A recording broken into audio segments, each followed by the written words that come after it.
അപ്പോൾ നമ്മൾ ഇന്ന് തേയിലത്തോട്ടത്തിലാണുള്ളത്. അപ്പോൾ വയനാട് വന്നിട്ട് തേയിലത്തോട്ടത്തിൽ വരാൻ ഇഷ്ടമില്ലാത്തവരായിട്ട് ആരും തന്നെ ഉണ്ടാവില്ല. ഒരു ഫോട്ടോ എടുക്കാനാണ് ഇവിടെ ആൾക്കാർ തിക്കും തിരക്കുകളാണ്. കാരണം വയനാട് എന്ന് പറയുമ്പോൾ തേയിലത്തോട്ടം ഒഴിവാക്കിക്കൊണ്ട് നമുക്ക് വയനാട് എക്സ്പ്ലോർ ചെയ്യാൻ പറ്റത്തില്ല. അപ്പോൾ നമ്മൾ തേയിലത്തോട്ടത്തിലാണ് നമ്മളിപ്പോൾ ഉള്ളത്. തേയിലത്തോട്ടത്തിലെ കാഴ്ചകൾ, പോകുന്ന വഴിക്കുള്ള കാഴ്ചകളെല്ലാം നമുക്ക് കൂടുതലായിട്ട് കാണാം. അതിനോടൊപ്പം വയനാട്ടിലെ മറ്റു വിശേഷങ്ങളും. അപ്പോൾ നമുക്ക് ഇതിൻ്റെ വീഡിയോ നിങ്ങൾ ആദ്യമായിട്ട് കാണുകയാണെങ്കിൽ സബ്സ്ക്രൈബ് ചെയ്യുക, ലൈക്ക് ചെയ്യുക, ഷെയർ ചെയ്ത് മറ്റുള്ളവരിലേക്ക് എത്തിക്കുക. തേയിലത്തോട്ടത്തിലെ അടിപൊളി മനോഹരമായ കാഴ്ചകളെല്ലാം നിങ്ങൾക്ക് ഉടൻ തന്നെ നമ്മുടെ ചാനലിൽ കാണാൻ സാധിക്കും. അപ്പോൾ എല്ലാവരും വീഡിയോ സ്കിപ്പ് ചെയ്യാതെ കാണുക. തേയിലത്തോട്ടം അതിമനോഹരമായിട്ട് തേയിലത്തോട്ടങ്ങളാണ്. എല്ലാവരും കാണുക.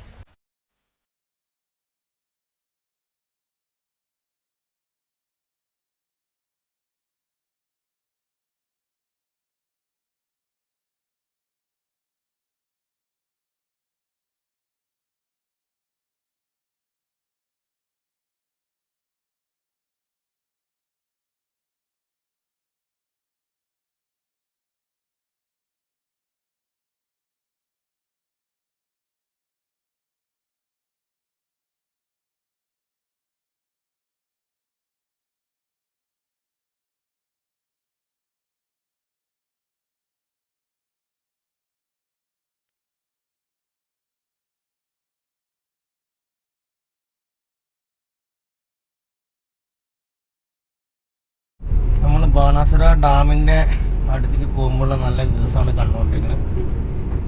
ഒരു 300 മീറ്റർ മാത്രമേ ഞാൻ അങ്ങോട്ട് എത്താനുള്ളൂ. ഈ ഒരു പാലം, ചെറിയൊരു പാലം വരുന്നുണ്ട്. നമ്മൾ ഗൂഗിൾ മാപ്പൊക്കെ ഇട്ട് പോകുന്ന സമയത്ത് ഇനി അഥവാ വഴി തെറ്റിയാൽ പോലും നമുക്കിത് ഓർത്ത് വയ്ക്കുകയാണെങ്കിൽ വളരെ ഉപകാരപ്രദമാകും. കാരണം ഇതിൻ്റെ ബാണാസുര ഡാം എത്തുന്നതിന് മുന്നേ ചെറിയൊരു പാലം കടന്നിട്ടാണ് നമ്മൾ ബാണാസുര ഡാമിൻ്റെ എൻട്രൻസിലേക്ക് പോവുക. അതിന് തൊട്ടടുത്ത് തന്നെയാണ് എൻട്രൻസ്. അപ്പോൾ ഇത് മനസ്സിൽ വെച്ചിട്ട് എല്ലാവരും പോവുക. അങ്ങനെ നമ്മൾ ബാണാസുര ഡാമിൻ്റെ അവിടെ എത്തിയിട്ടുണ്ട്. ടിക്കറ്റ് കൗണ്ടറിൻ്റെ അവിടെ എത്തി. അവിടെ ഒരാൾക്ക് മാത്രം ടിക്കറ്റ് എടുക്കാൻ, ബാക്കിയുള്ള എല്ലാവരും മാറി നിൽക്കുകയാണ്. മാറി നിൽക്കുന്ന ആൾക്കാരുടെ തിരക്കാണ് ഈ കാണുന്നത്. അപ്പോൾ ഈ തിരക്ക് കണ്ടാൽ നിങ്ങൾക്ക് മനസ്സിലാക്കാൻ പറ്റും ഈ സ്പോട്ടിനെ ജനങ്ങൾ എത്രത്തോളം സ്നേഹിക്കുന്നുണ്ട് എന്നുള്ളത്. കാരണം ബാണാസുര ഡാം എന്ന് പറഞ്ഞാൽ നമുക്ക് വയനാട് ഒഴിവാക്കാൻ പറ്റാത്ത ഒരു സ്പോട്ടാണ്. അങ്ങനെ ഞങ്ങൾ ടിക്കറ്റ് മുറിച്ച് അകത്തേക്ക് കയറി കാഴ്ചകൾ കാണാൻ വേണ്ടി കയറി ചെല്ലുന്നിടത്ത് തന്നെ DJ ഒക്കെ വെച്ചുകൊണ്ട് ചെറിയൊരു പാർക്കും അതുപോലെ പച്ചപ്പ് നിറഞ്ഞ നല്ലൊരു അടിപൊളി വ്യൂ ആണ് നമുക്ക് കാണാൻ സാധിച്ചത്. ഇതുണ്ടോ ടോപ്പ്, നമ്മളെ ബാണാസുര ഡാമിൻ്റെ ഇതിൻ്റെ ടോപ്പ് മുകളിലേക്ക് പോകണം. നമ്മളുടെ ഡാം കാഴ്ചകളൊക്കെ കാണാം. ഈ വഴിക്കാണ് നമ്മൾ പോവേണ്ടത്. ഇവിടെ നിന്ന് നമുക്കിത് ഈ കയറ്റം കയറി പോകുന്നതിന് വേണ്ടിയിട്ട് വണ്ടി സർവീസുകളെല്ലാം അവൈലബിൾ ആണ്. അതിന് സ്പെഷ്യൽ ചാർജസ് നമ്മൾ കൊടുക്കേണ്ടതായിട്ട് വരും. ഇത് നമ്മൾ ശരിക്കും ഞങ്ങൾ ചെന്നപ്പോൾ ഒരു മഴ കിട്ടിയിട്ടോ. അപ്പോൾ ഈ പച്ചപ്പാർന്ന പ്രദേശത്ത് മഴത്തുള്ളികൾ വീണപ്പോൾ ക്യാമറയിലുള്ള കാഴ്ചകൾ ഒന്നുകൂടി നിങ്ങൾക്ക് മനോഹരമായിട്ടുണ്ട്. ഇതാ പന്തലിട്ട് പോലെ കാണുന്ന ഇത്ര ഹൈറ്റിൽ കാണുന്ന സ്ഥലത്താണ് ഡാം. അത്രയും ദൂരം നമ്മൾ കയറി പോകേണ്ടതുണ്ട്. അപ്പോൾ ഈ കയറി പോകുന്നതിന് വേണ്ടി ഇതിൻ്റെ അറ്റത്തായിട്ട് ഒരു പാതയുണ്ട്, സ്റ്റെപ്പുകളുണ്ട്, സ്ലോപ്പായിട്ടുള്ള പ്രദേശങ്ങളും നിങ്ങൾക്ക് കാണാൻ സാധിക്കും. കണ്ടില്ലേ, ഞാൻ നേരത്തെ പറഞ്ഞ വഴിയാണിത്. ഈ വഴി കയറി നമ്മൾ ഡാമിൻ്റെ ടോപ്പ് പൊസിഷനിലെത്തും. അങ്ങനെ നമ്മൾ ഇതിൻ്റെ ടോപ്പിലെത്തിയിട്ടുണ്ട്. നേരത്തെ നമ്മൾ പറഞ്ഞ പോലെ ഒരു ഭാഗം നല്ല പച്ചപ്പ് നിറഞ്ഞതാണെങ്കിൽ ഒരു ഭാഗം വളരെ അടിപൊളിയായിട്ടുള്ളൊരു ഡാമാണ്. ഏറ്റവും വീതി കൂടിയ, നീളം കൂടിയ ഡാമുകളിലൊന്ന്. അതുപോലെ തന്നെ കടൽ വെള്ളത്തിന് സമാനമായ വെള്ളമാണ് ഇതിനകത്തുള്ളത്. അതുപോലെ തന്നെ വയനാട്ടിലെ ബോട്ടിംഗ് സർവീസുള്ള, വയനാട്ടിലല്ല കേരളത്തിൽ തന്നെ ബോട്ടിംഗ് സർവീസുള്ള വളരെ അപൂർവം ഡാമുകളിലൊന്നാണ്. അതുപോലെ തന്നെ ഈ ഡാം നിറഞ്ഞു കഴിഞ്ഞാൽ വയനാട് ജില്ല മൊത്തം വെള്ളത്തിനടിയിലാകും. അത്രയും സംഭരണശേഷിയുള്ള ലെങ്ത്തുള്ള ഒരു ഡാമാണ്. കണ്ട് ആസ്വദിക്കുക.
അപ്പോൾ ഇതൊക്കെയാണ് നമ്മൾ ബാണാസുര ഡാമിലെ മെയിൻ കാഴ്ചകൾ, പാർക്കുകൾ, ബോട്ടിങ്ങുകൾ, അതുപോലെ എല്ലാ കാര്യങ്ങളും നിങ്ങളെ കാണിച്ചിട്ടുണ്ട്. അപ്പോൾ ഇനിയും നല്ലൊരു വീഡിയോ ആയിട്ട് വീണ്ടും വരുന്നവരേക്കും ബായ്.